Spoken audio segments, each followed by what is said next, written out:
Las claves de la información, seguilas en Asteriscos, con José Calero e Iván Damianovich.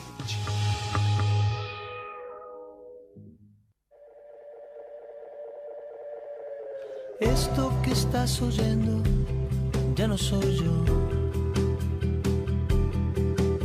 Es el eco del eco del eco de un sentimiento. Su luz fugaz, alumbrando desde otro tiempo. ¿Qué tal? ¿Cómo les va? Muy buenas noches, arrancando otro miércoles para compartir aquí en Ecomedios 1220, bueno, toda la información política, económica, con nuestros asteriscos. El panorama político está que arde, sobre todo en el oficialismo.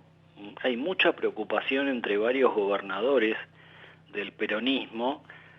Observan que no hay reacción en la campaña electoral de Sergio Massa, y alguno incluso está diciendo, bueno, si llega a ganar Milei o si triunfa Patricia Bullrich, veremos qué medidas anuncian, pero si las medidas van en el sentido de lo que se está observando, bueno, yo podría hasta llegar a renunciar.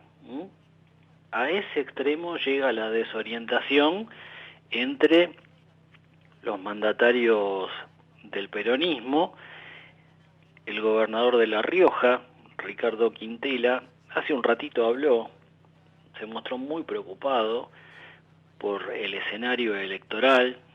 De hecho, hay algunos mandatarios que están diciendo por lo bajo que consideran perdida la elección del 22 de octubre próximo. Todavía falta un mes y medio, pero hay mucho pesimismo. Hay un gobernador, comentábamos, que es el de La Rioja, Ricardo Quintela, dijo que renunciará si gana Milei y logra imponer medidas contra el pueblo, ajustes, recortes, bueno, que hoy fueron ratificados por Milei en un foro económico muy relevante donde hablaron distintos referentes de los inversores, del escenario político, económico, y bueno, los números que están mostrando las encuestas sobre Milei llevan a poner casi en un estado deliberativo a los dirigentes del peronismo. Nadie sabe muy bien cómo encarar las elecciones generales que vienen. Quintela dijo, si no ganamos el 22 de octubre se van a restringir los recursos para nuestra provincia, no va a haber plata, y si a este gobernador no le va bien, tiene que presentar la renuncia. ¿Por qué dice esto Quintela? Bueno, porque durante estos casi 4 años de Alberto Fernández, el dinero fluyó a discreción hacia las provincias, hacia los municipios. Bueno, gobernar con plata a veces es un poco más fácil que hacerlo en forma más racional, y aparentemente lo que viene en la Argentina, por lo menos 2/3 del electorado se inclinó hacia eso, es a terminar un poco con el uso del dinero público sin rendirle cuentas a nadie, mantener un déficit fiscal del cual ya llevamos, bueno, más de 15 años, que nos obligó a ir al Fondo Monetario. El gobierno le echa la culpa de todo a eso, dice que es Mauricio Macri el que tiene la responsabilidad, pero en lo concreto ya pasaron casi 4 años del gobierno de Cambiemos y el escenario económico está cada vez más difícil. Y lo vamos a analizar ahora junto, como siempre, a Iván Damianovich. ¿Cómo estás, Iván? Muy bien, José, buenas noches, ¿cómo estás? Bien, me pareció llamativo, interesante, porque de alguna manera refleja el estado de ánimo, me da la impresión, entre la dirigencia del oficialismo. Unas palabras que comentaba, dijo el gobernador de La Rioja, diciendo casi que si gana Milei él renuncia. Uh-huh. Porque sostiene le va a recortar todos los fondos. Algo de eso ya dijo el candidato de La Libertad Avanza, pero refleja un poco el clima que hay en el oficialismo, ¿no? Los números no están dando bien. Bueno, José, vos sabés que es una una técnica a la que han apelado en varias oportunidades en el gobierno, cuando las cosas se ponían complejas. Bueno, la posibilidad de alentar ciertos temores, fantasmas, o incluso inculcar miedo en la ciudadanía, ha resultado efectiva en muchas ocasiones. Y esta pareciera también ser una de esas estrategias de parte del oficialismo, en este caso de un gobernador, que intenta, bueno, asustar, ¿no? Llevar inquietud a la población local con relación a la posibilidad de que, bueno, si no somos nosotros, es el caos, ¿no? Uh-huh. Ahora, la realidad, José, es que más allá de la seriedad o no de los escenarios que describe el gobernador Quintela, hay un hecho que me parece que no están tomando debida cuenta los candidatos. Cuando digo, hablo por todos, ¿no es cierto? Es decir, los argumentos que puedan ofrecerse desde el punto de vista lógicos, por ejemplo, si gana Milei, bueno, no va a haber dinero o no va a haber financiamiento para las provincias. Bueno, los argumentos lógicos no encuentran necesariamente en estos días una respuesta desde la ciudadanía que acompañe. ¿Por qué? Porque la sociedad pareciera estar moviéndose bajo, si querés, algún criterio más emocional que lógico. Es decir, a esta altura te diría que por más argumentación que se dé, por más elementos que se arrojen sobre la mesa de debate, hay una porción de la sociedad que está actuando de manera casi irracional, casi emocional, te diría. Bueno, el voto tiene un componente, por lo menos es lo que dicen los que lo analizan, ¿no? No solo un componente emocional, sino también en algún punto irracional, ¿no? Claro, claro, efectivamente. Gente, de hecho, se vota al menos malo, no al que uno quiere votar, bueno, en general. Es que yo creo, José, que acá lo que están haciendo es, en todo caso, favoreciendo las chances de Milei, por decirlo de algún modo. Es decir, cuando Milei dice lo que dice y ya pareciera que no hay límite, ¿no? Desde, bueno, no ocurre nada con contaminar los ríos. El Papa es el maligno sobre la tierra. La venta de órganos, bueno, corre por cada quien. Digamos, y así podemos seguir diciendo disparates al aire, que uno podría pensar, bueno, nadie en su sano juicio podría, en todo caso, acompañar este tipo de dislates. Y sin embargo, lo que se observa es que cuanto peor, mejor.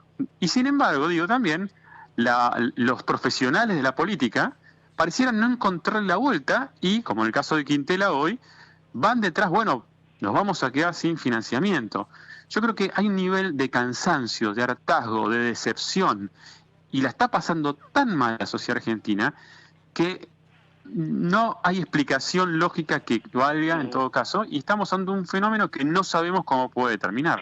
Sí, la lectura que se escucha en la gente cuando uno habla es, me cansé de que usen mi plata para cualquier cosa los políticos, ¿no? Quiero que rindan cuentas. Y aparte, quiero que dejen de endeudarse con gastos que, la verdad, por ejemplo, lo de la legislatura bonaerense es un papelón. Miles y miles de millones de pesos por año, una legislatura que no funcionó este año. Recién ahora hay alguna posibilidad de sesionar, pero no han hecho nada. Bueno, vamos a conversar ahora con alguien que tiene una fuerte mirada en lo económico, pero que tampoco le escapa el bulto a lo político. Lo tenemos en línea, Iván, a Agustín Echevarne, director de la Fundación Libertad y Progreso. Agustín, José Calero, Iván Damianovich te saludan. ¿Cómo estás? Hola, ¿cómo están? Buenas noches. Un placer charlar con ustedes. Bueno, el gusto es nuestro, como siempre, Agustín, te agradecemos que nos atiendas, pero queríamos tener un poco tu lectura del momento que estamos atravesando. Hoy hubo un encuentro muy importante donde hablaron referentes clave, que es el Foro Económico de América Latina, y ahí un poco la tendencia dominante es, bueno, vamos a cuidar y mucho las cuentas públicas. ¿Te da la impresión de que eso es lo que se está pidiendo en este momento histórico? Bueno, sí, sin duda. O sea, cuando uno mira, el problema es que Argentina está en una situación muy complicada. ¿no? Porque tenemos una situación donde la inflación se está disparando. Nosotros sabíamos que la inflación se iba a acelerar y lo veníamos diciendo, pero está arriba de las marcas de casi cualquiera de los que estábamos pronosticando, ¿no? Estamos pensando que este año puede irse arriba de 180 o incluso 200%. Y eso implica un salto de la pobreza importante. Hay que ver cómo termina. Y mirás el Banco Central y es un desquicio la manera en que se está, la velocidad en que se está deteriorando el Banco Central.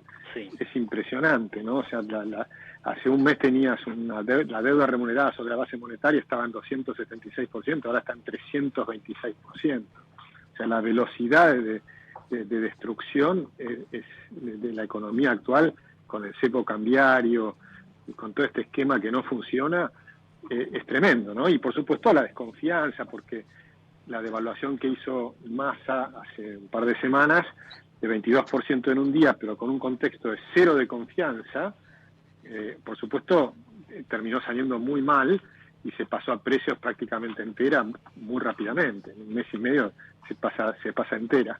Entonces tenés una situación muy compleja, económica y social.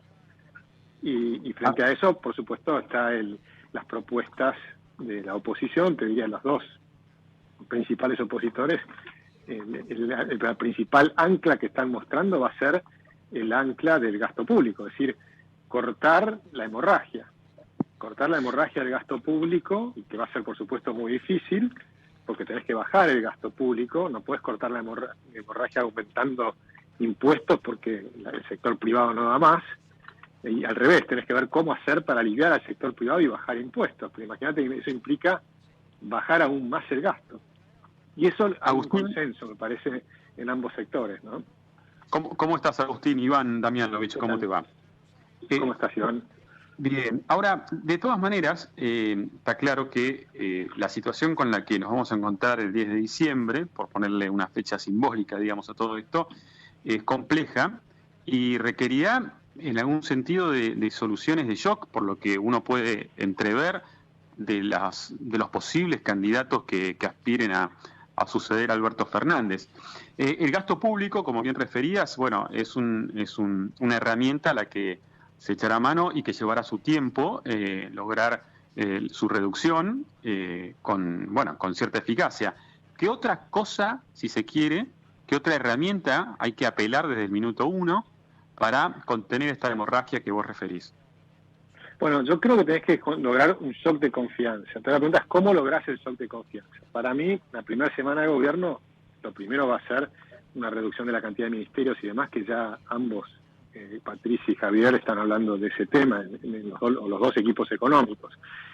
Pero inmediatamente después, y también es algo que está consensuado, me parece, entre todos, es que mandar un paquete de leyes al Congreso que implique una enorme cantidad de transformaciones, muchas de las cuales no tienen un resultado inmediato, pero si se aprueban el conjunto de reformas, va a haber un shock de confianza, porque ahora hay mucha incertidumbre. ¿Qué pasa si gana Javier Milei y no tiene los diputados en el Congreso? Bueno, eso se puede superar en unas semanas si logran pasar un paquete de leyes, hay un consenso con determinados sectores, tanto de Juntos por el Cambio como del propio peronismo, ¿no?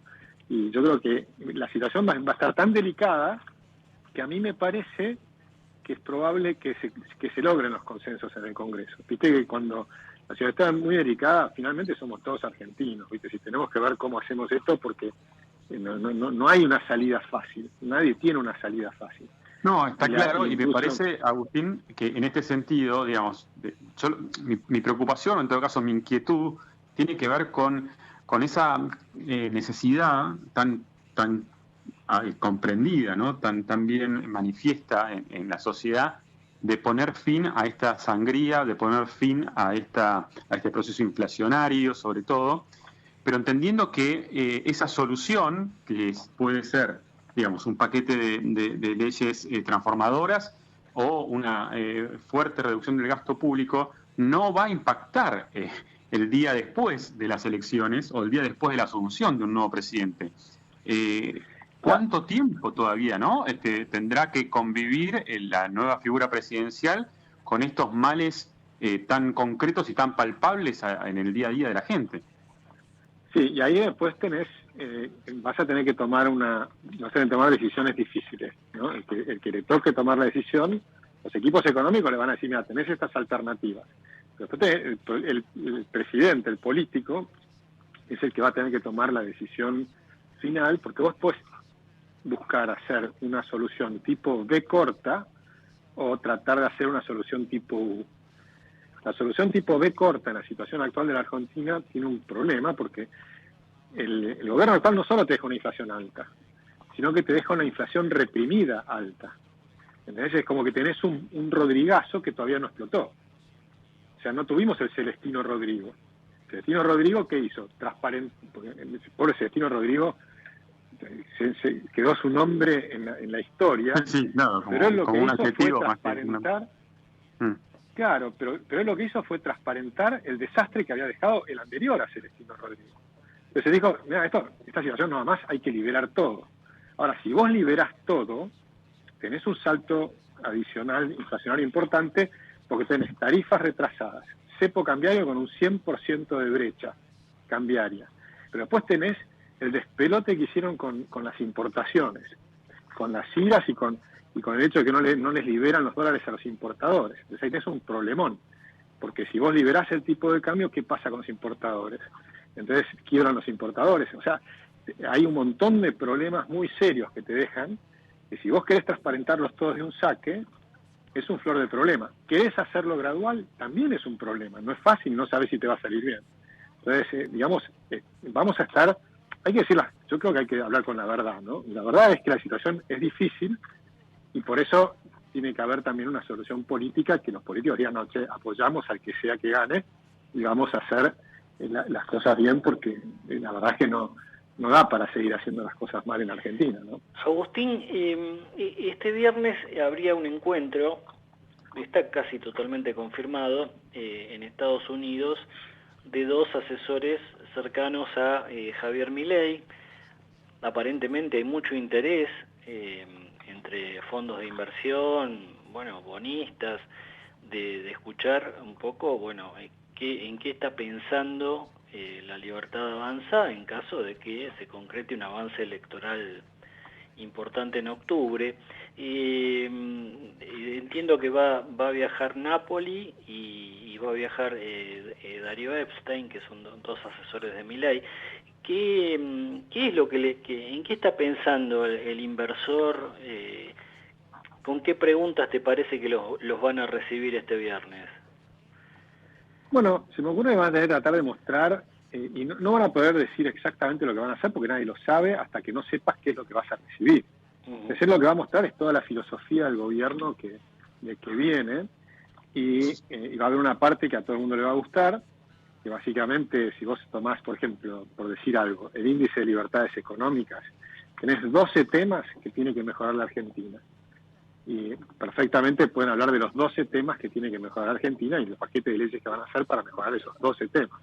Los 12 temas está la solvencia fiscal, está el sistema monetario, está el sistema bancario, el sistema financiero, tenés el tema del rule of law, cómo va a ser con la justicia, que ya hay varias propuestas que está haciendo Javier Milei en ese sentido de darle autarquía a la justicia, que es una de las cosas importantes que miran en el mundo, ¿no? Porque la independencia del sector judicial es uno de esos 12 temas que más miran en el mundo porque es importantísimo para lo que llaman el rule of law, es decir, que te gobierna la ley y no una persona, sino la ley. Entonces eso es también importante. Son temas muy grandes. Y después la apertura de la reforma laboral, que también es importante, que ahí también hay bastante consenso, incluso con los radicales y con la coalición cívica.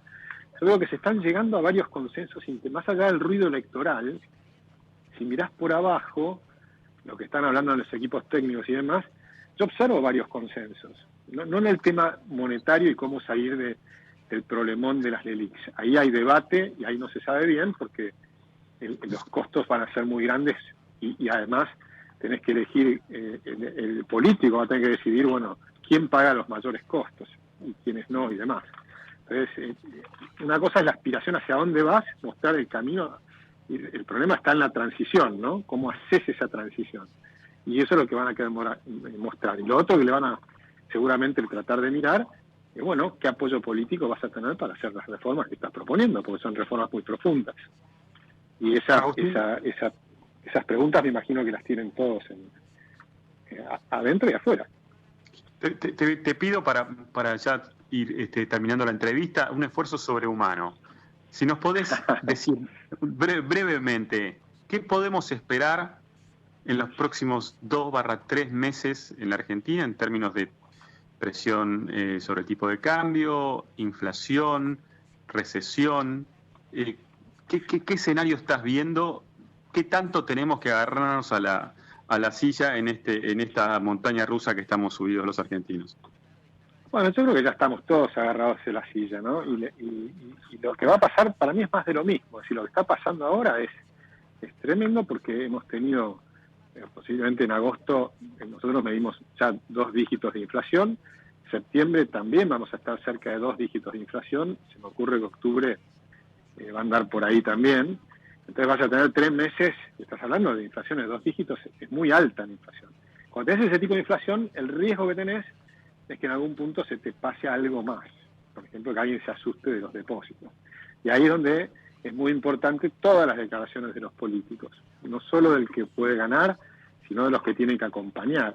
Ahí hay que ser muy cuidadoso con lo que digan todos, porque gane quien gane, hay que apoyar, porque estamos en una república. Alguien va a ser presidente, pero después vas a tener en el Congreso, tiene su responsabilidad también. No es que, ganó el presidente que no me gusta, entonces lo volteo. No.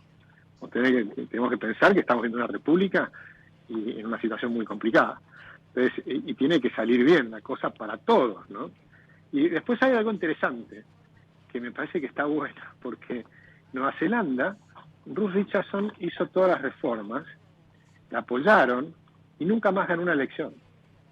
Porque como va a ser doloroso todo el proceso, lo probable es que el que haga el proceso no gane la segunda elección. Se sacrifique de alguna manera. Claro, entonces de alguna manera, viste, el que gane, que haga las reformas, se come todos los problemas, que lo apoyen para que las haga, que termine su mandato, pero va a ser muy difícil que lo renueve, porque a menos que tenga realmente un éxito tremendo, pero en la situación actual, convengamos que es difícil, porque partimos de una situación compleja, muy compleja.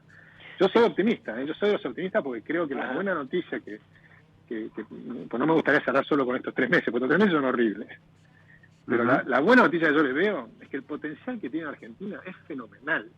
Si vos haces las cosas bien, hay tanto que se viene haciendo mal hace tanto tiempo, que la salida termina siendo una B, en el sentido de que la recuperación es rápida. Y la recuperación puede ser rápida y sostenible en el tiempo. Si haces las cosas bien, Argentina tiene que empezar a crecer al 6 o al 7% anual. Que es lo que yo debatía en algún momento con Alfonso Prat-Gay, que él decía que quería que crezcamos al 3% con Macri. Decía, si partís de ahí, ya estás mal. Porque los países que hacen las reformas crecen al 6 o al 7% anual durante décadas. Porque tenés que alcanzar a los otros países. Y ese proceso de crecimiento rápido te cambia toda la forma de ver el mundo, porque los chicos encuentran trabajo, porque los empresarios encuentran negocios que se van multiplicando, la riqueza crece, y entonces te encontrás que los recursos fiscales también crecen, porque vas creciendo la torta. Entonces salís de este tema de una Argentina cada vez más chiquitita y empezás a una Argentina que crece.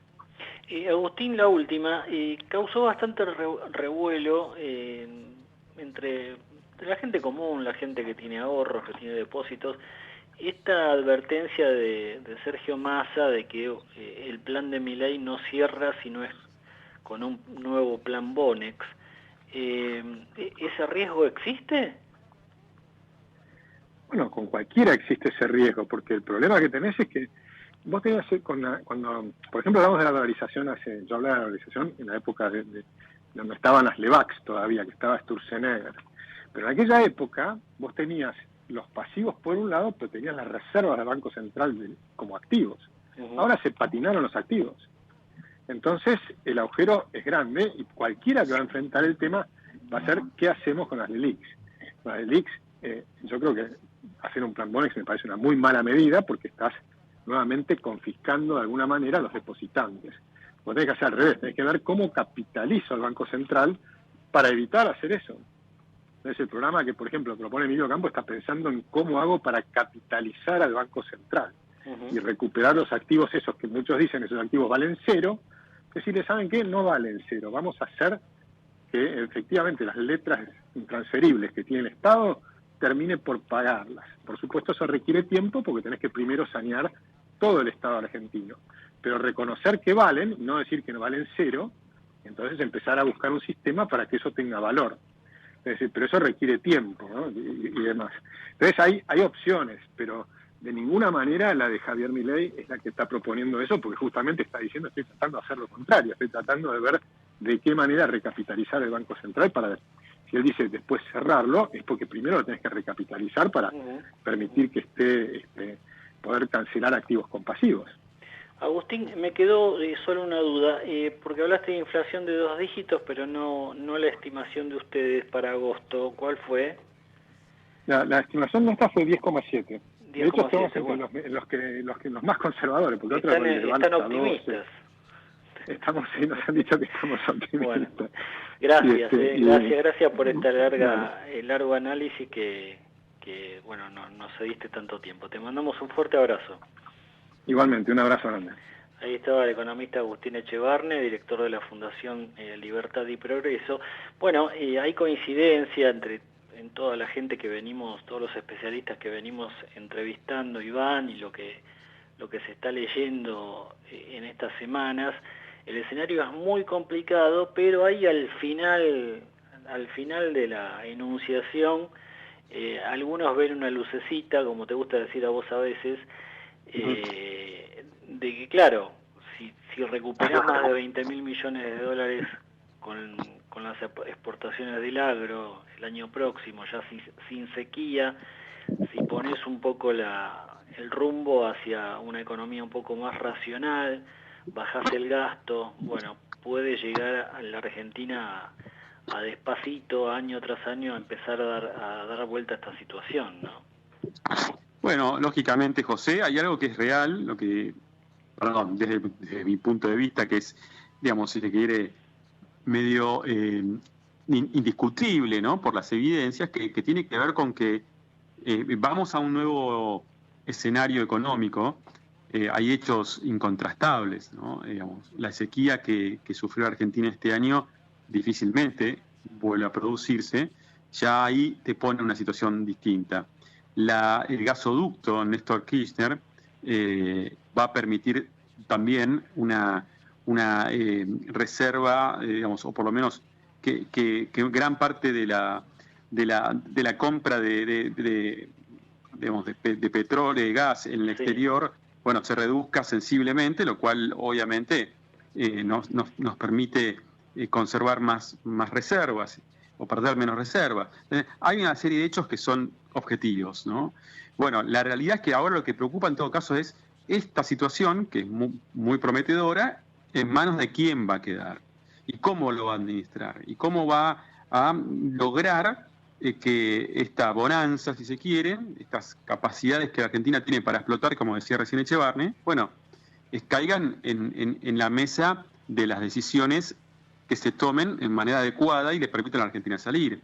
La verdad que no está claro todavía quién va a tomar la batuta. Asustan un poco las consideraciones de los candidatos cuando uno los escucha, porque la verdad que también se escuchan muchos disparates en los 3 espacios políticos. Entonces, bueno, la moneda está en el aire, José. Esperemos que en algún momento caiga del lado que corresponde y la Argentina salga, ¿no?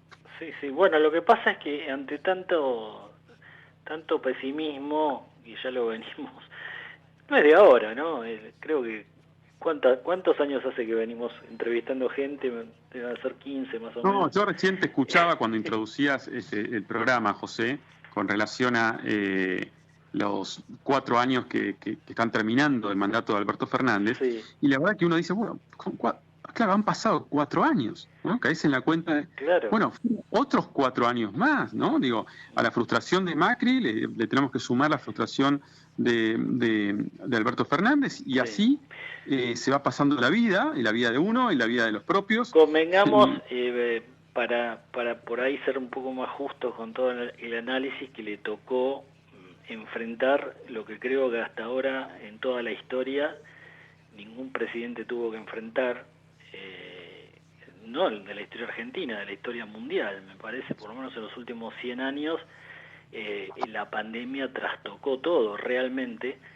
En lo que erró seguramente el gobierno es, en el timing por un lado para reabrir, cuando demoró varios meses más que otras naciones para hacerlo, y después, el camino económico de insistir con los subsidios a fondo, acomodarse sentirse más cómodo tal vez en eso, de no abrir un poco más la economía, cuidar las reservas. Hubo muchísimas fallas, pero para ser equilibrados, también contar, ¿no?, que por ahí algunos se empieza a olvidar, pero la pandemia tuvo un impacto económico y social tremendo, ¿no?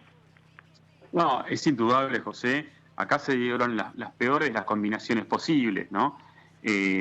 La realidad inobjetable también de lo que fue la pandemia, de lo que también fue el impacto a nivel mundial de la guerra y finalmente la sequía, han producido un escenario, muy poco positivo para un gobierno, pero que además tuvo errores autoinfligidos de una manera grotesca desde el minuto uno, cuando se esperaba que en todo caso la figura de Alberto Fernández pudiera tener una cuota de poder independiente, individual, que pudiera conformar un espacio propio dentro de ese gobierno de coalición. Nunca lo hizo. Unas internas palaciegas realmente que afectaron la gobernabilidad al punto de poner, no hay que olvidarlo, ¿no?, la renuncia de los ministros sobre la mesa sin que Alberto Fernández la pidiera. Me parece que con el tiempo uno va a hacer una lectura más precisa, ¿no? Sí. ¿Y cuánto tuvo que ver, y quería redondear un poco con esto, el rol de Cristina Kirchner? Porque cuando vos decís le pusieron la renuncia sobre la mesa fue por orden de ella. Absolutamente. Ella que desapareció del escenario cuando las cosas empezaron a complicar, que lo único que se preocupó es por su situación judicial, y que hoy termina recibiendo un golpe durísimo de la Corte Suprema cuando le ordena a esta jueza Figueroa, que parece que quería eternizarse en el cargo, ahí en la Cámara, le ordena, una jueza defendida a ultranza por Cristina Kirchner, a tal punto que dijo, acá no se sesiona más en el Senado, sino le extendemos 5 años el periodo a esta jueza, porque ella iba a ser, porque hoy la echaron, la que definiría si a Cristina Kirchner se la sigue investigando en 2 o 3 causas que son clave, y que tal vez tengamos novedades el año próximo sobre el futuro de la actual vicepresidenta, que recordemos no se postuló para ningún cargo, no va a tener fueros, sobre qué puede ocurrir con el derrotero por todas las causas de corrupción que se le siguen, ¿no? No, por supuesto. Acá también está terminando un ciclo político, evidentemente, tal vez de las peores maneras, porque al margen de la falta de decisión política, al margen de las decisiones equivocadas, al margen de haber persistido políticas, como recién referías, con una economía que no funcionó y aún así continuaron de esa misma manera, hay que agregarle la judicialización de la política, los procesos judiciales, las denuncias por corrupción, en todo caso hablo de la vicepresidenta, la condena hacia la vicepresidenta también es un hecho concreto. Entonces, hay un montón de episodios que tiñen el final de este proceso democrático, como Argentina uno puede lamentar, ¿no es cierto? Porque la verdad que uno lo que debería aspirar siempre es que esto Alberto funcione. Fernández se jacta de irse del gobierno, dice, sin una sola denuncia por la obra pública. Por supuesto es un tiro por elevación a Cristina Kirchner, pero atención, porque tanto en los equipos de Milei como en los de Bullrich están analizando con lupa la inmensa cantidad de fondos que Alberto Fernández le dio a las organizaciones piqueteras. Uno de los casos que se está analizando es qué pasó en La Matanza, donde la esposa de un líder piquetero hizo una campaña enorme, como si tuviera recursos infinitos, y tal vez el manejo de fondos durante este gobierno, con los planes sociales y sobre todo la intermediación de organizaciones como el Movimiento Evita, muy cercano a Alberto Fernández, pueda terminar deparándole alguna sorpresa ingrata al presidente ya cuando no esté en la Casa Rosada. Iván, nos reencontramos la semana próxima. Con mucho gusto, José, un abrazo grande, gracias. Vamos la radio, somos tu voz, vamos con Eco, siempre la verdad y la mejor información. ¿Cuándo fue la última vez que te tomaste un respiro para ver un amanecer? Descubriendo lugares distintos que te hacen soñar, emocionar. Lugares que se convierten en felicidad cuando compartís ese momento con amigos. ¿Cuánto hace que no te tomás un respiro para descubrir algo distinto? Catamarca es mucho más que un destino. ¿Cómo prevenir dengue, zika y chikungunya?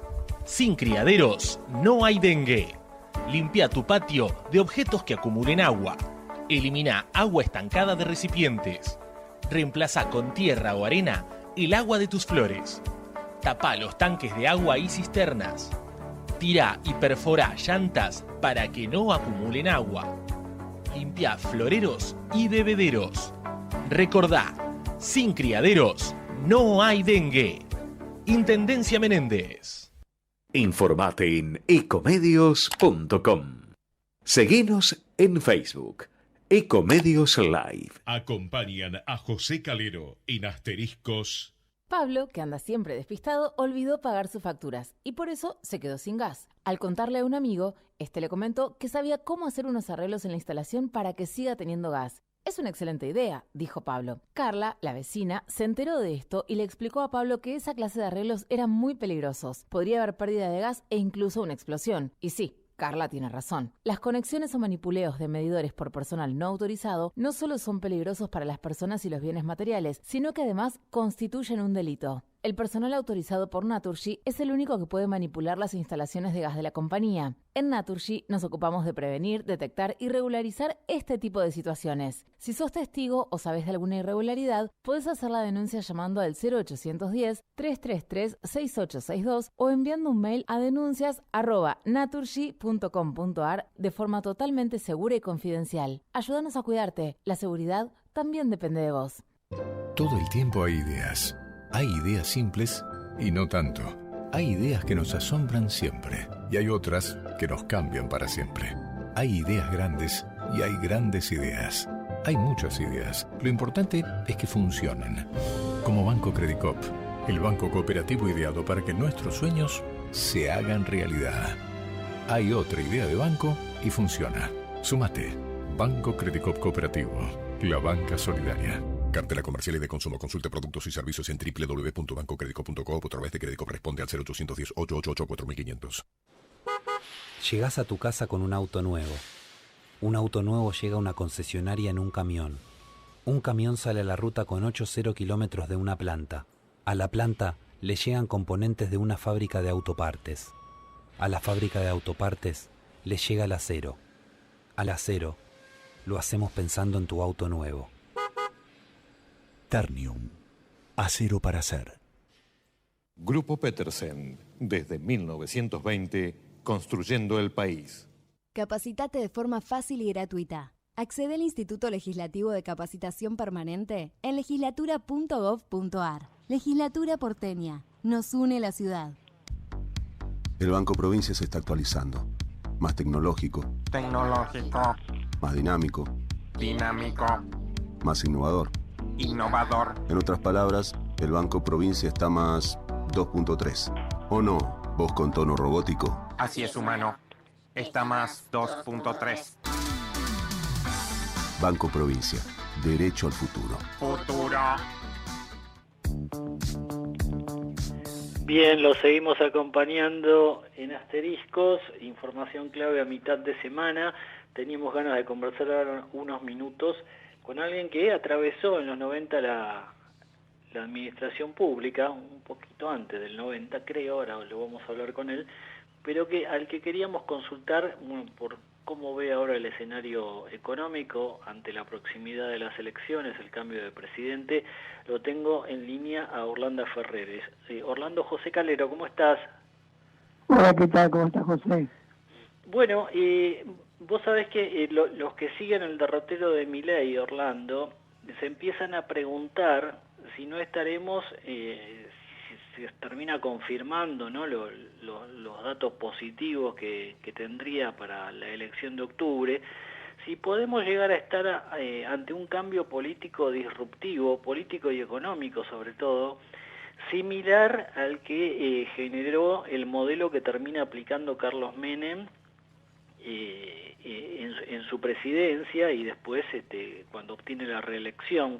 ¿Te da la impresión de que el discurso y el contenido que trasciende de lo que está proponiendo Milei puede llegar a provocar un cambio disruptivo como el que hubo en los 90 en la Argentina?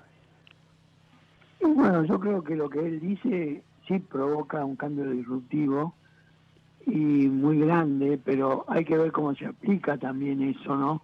Si tiene la capacidad para aplicarlo en la práctica, porque una cosa es dar clase y otra cosa es hacer que las cosas pasen en la realidad. Es bastante distinto. Entonces, bueno, hay que evaluarlo en su vida práctica, a ver cómo hace funcionar la economía del país. Seguro que tiene buenas ideas, es un buen profesor, pero hay que ver en la práctica si funciona o no. Yo creo que eso es lo principal.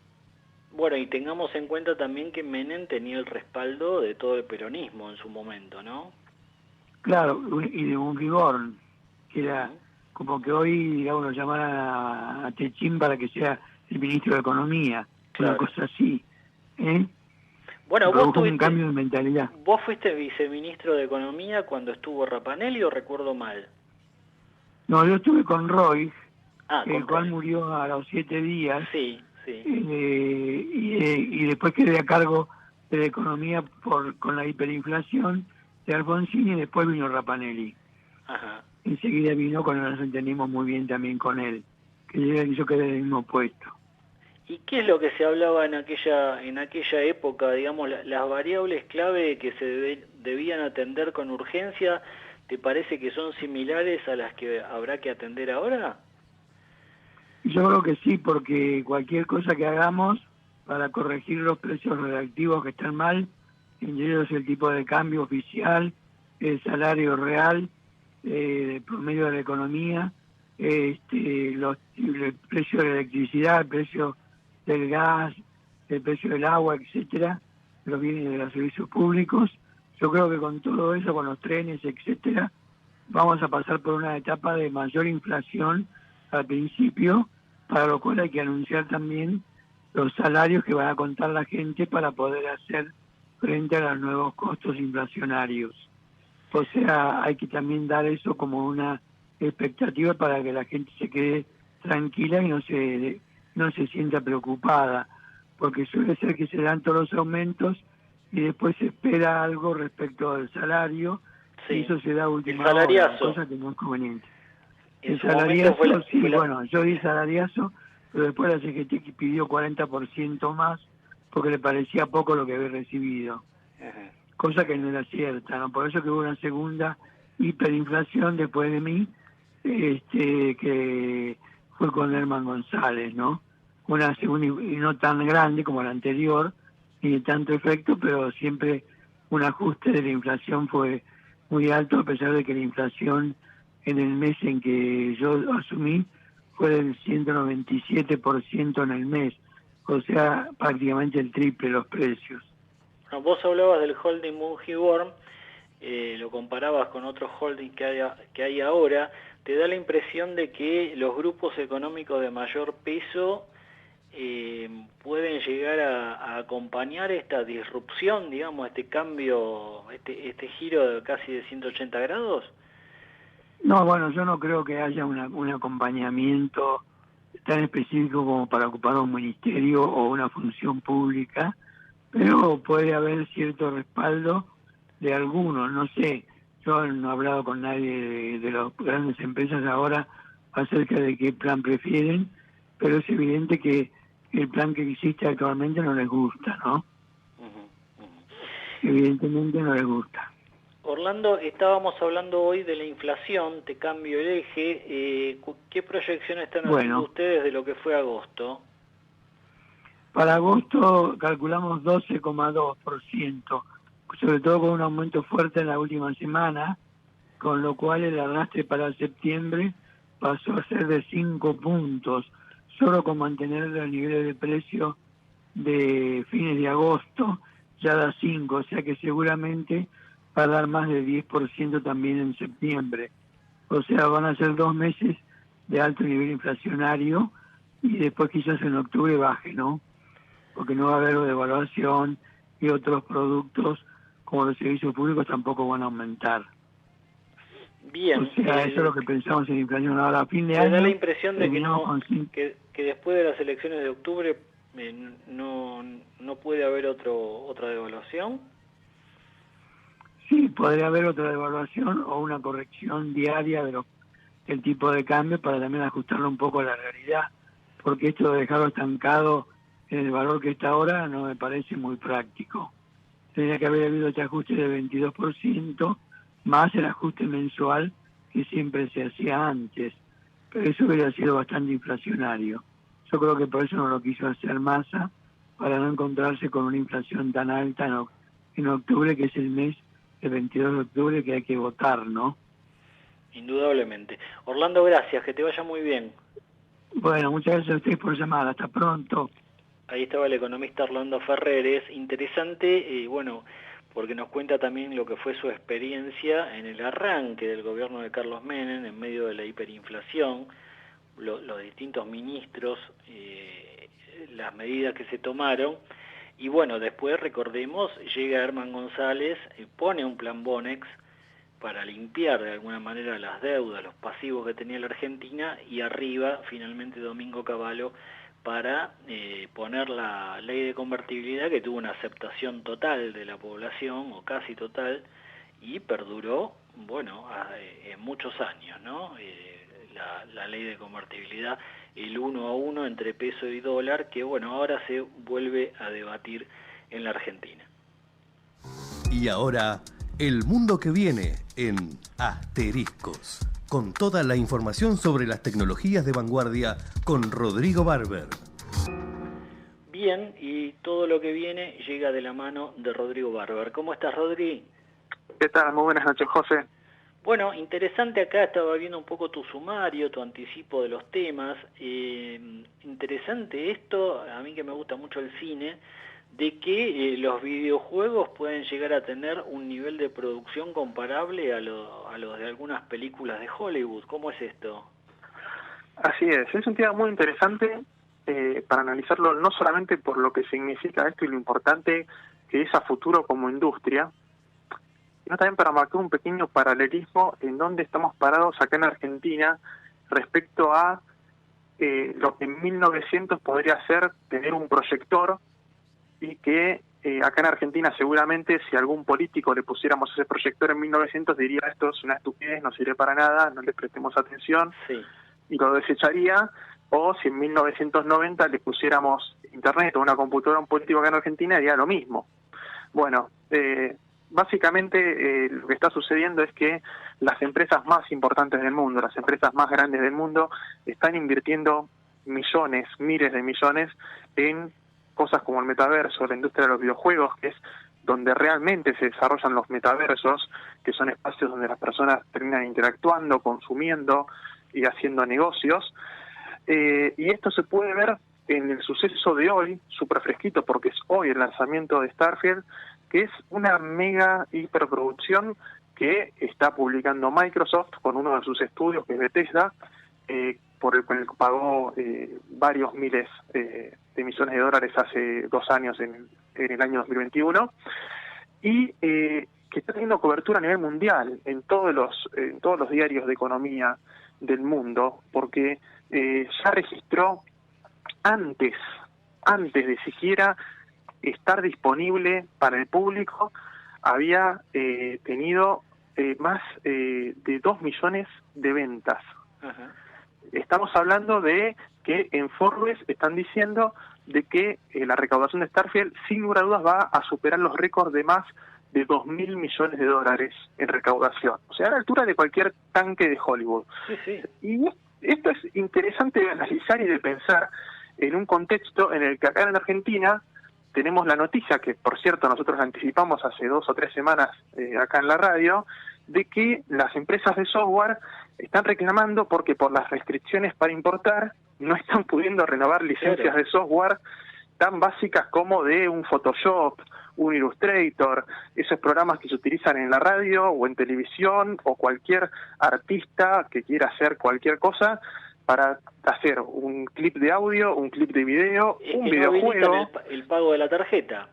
Exactamente. ¿Por qué? Porque vos querés pagar un bien de uso y te rechazan la tarjeta porque este gobierno no quiere, entre comillas, perder dólares por esa vía. Pero bueno, estamos viendo básicamente la contradicción en la que vivimos, ¿no? Vivimos en un mundo en el que las grandes empresas y los países centrales están apostando a la tecnología de esta manera, y donde acá en Argentina suena banal decir, vamos a hablar de la industria del videojuego, cuando en otros países se lo están tomando en serio porque saben el valor que va a tener eso, y tenemos a las personas con las empresas más grandes del mundo que están volviéndose locos por hacer adquisiciones multimillonarias para poder justamente estar al día con estas industrias. Nosotros estamos no solamente atrasadísimos en todo, esto suena como algo, te digo, estamos tan mal nosotros que estamos luchando por la economía más básica, sufriendo por el centavo en el día a día, que no tenemos forma de ni siquiera pensar en este tipo de cuestiones. Y ¿sabes lo que me pasaba hace algunos días? Estaba mirando, creo que es porque soy un poco masoquista o porque tengo la esperanza de que algún día digan algo inteligente, pero estaba mirando la emisión en directo de la Comisión de Ciencia y Tecnología del Honorable Senado de la Nación, y fue estar viéndolos durante 1 hora y pico para presentar 38 proyectos de declaración fueron. Y absolutamente nada. Tirándole flores a Daniel Filmus, hablando del CONICET, que por cierto, sé que hay personas que están molestas con el CONICET. La verdad que el CONICET es muy importante, pero es cierto también lo que dicen algunos sectores de que hay un gran porcentaje de científicos que están en el CONICET. Sí, que no indudablemente tienen... los candidatos, que el que gane va a tener que separar la paja del trigo, no empezar a cerrar a rolete. Exactamente. Y bueno, el que está laburando, dejarlo, que va a tener que hacer una buena lectura, y el que es un ñoqui, que sabemos que hay miles, no en el CONICET, sino en el Instituto de Cinematografía y en un montón de organismos, bueno, decirle al señor váyase a su casa. Rodri, la seguimos la semana próxima. Un fuerte abrazo. Un abrazo grande, José, esta semana. Y ya lo tenemos en línea el amigo Juan Andrés Paulenco. ¿Cómo estás, querido Juan? Muy buenas noches, José, audiencia, ¿cómo andan? ¿Bien? Bien, bien. Bueno, tramo final, ya pocas semanas para la elección. Kicillof quiso acompañar de alguna manera a Massa y dio algunos aumentos para los estatales. Sí, exactamente, muy buena noticia. Axel Kicillof confirmó que cerró un 25%, ¿sí? Este 25% va a ser liquidado con respecto al mes de septiembre, serían los primeros días de octubre, y también le garantizó a los intendentes los 30.000 pesos del bono fijo. Vos sabés, Juan, que estoy leyendo acá tu anticipo. Hoy hablaba yo del movimiento Evita, la relación con Alberto Fernández, toda la plata que recibió durante este gobierno para administrar planes sociales, no siempre con la mayor transparencia, y aparentemente hay algún ruido político acá también en los municipios. Sí, dos temas. Una, el movimiento Evita le había vendido al señor presidente trabajar por su candidatura política en la provincia de Buenos Aires, y la verdad que le sacó de todo. Y dos, contestando a tu consulta, sí, hay problemas porque el tema está dado que muchos distritos ellos dicen de haber sacado minoría, por ejemplo en La Matanza, Ellos hablan que sacaron el 30% con sus 110.000 votos sobre 170.000 que sacó Espinosa. Ahora bien, Fernando Espinosa le ofertó el candidato séptimo en la lista, uno solo, y una subsecretaría que sería la de Desarrollo Social. Pérsico le dijo que no. Entonces, una de dos. O están intentando forzar una negociación con varios intendentes, Espinosa, Descalzo en Ituzaingó, Marcos Paz con respecto a Curuchet, como así también en San Martín, porque claro, en ninguno de esos lugares le abrieron juego. Entonces dijeron, bueno, nosotros vamos a militar las candidaturas de Sergio Massa y Yasser Kicillof. De ahí para abajo nada más. Bueno, y una línea final, Juan. Milei tuvo su caravana por Ramos Mejía y Merlo. Te cuento una cosa que me sorprendió, una imagen que vi de Carolina Píparo, que tenía la gorrita roja que decía en inglés, hagamos grande América otra vez, que es el lema de Trump, el lema que utilizó Donald Trump en su campaña. Otra perlita, si me permitís, en Ramos Mejía, a Milei le daban dólares y él los autografiaba. Bueno, la caravana tranquila, no hubo problema. O sea, lo que es materia de seguridad, lo que era el grupo Milei que iba en esa Volkswagen Amarok, ningún problema porque había unos 8 o 10 feroces que eran imposibles pasarlos. Pero un colega, un periodista de Canal 9 y de la señal IP, aparentemente le habrían robado celular más documentos.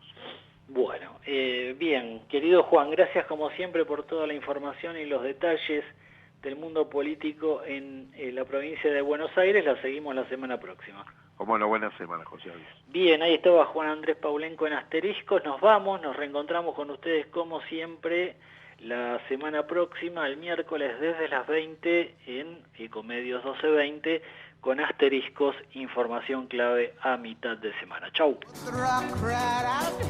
I can't hide you the rock right out. I ain't gonna hide you down.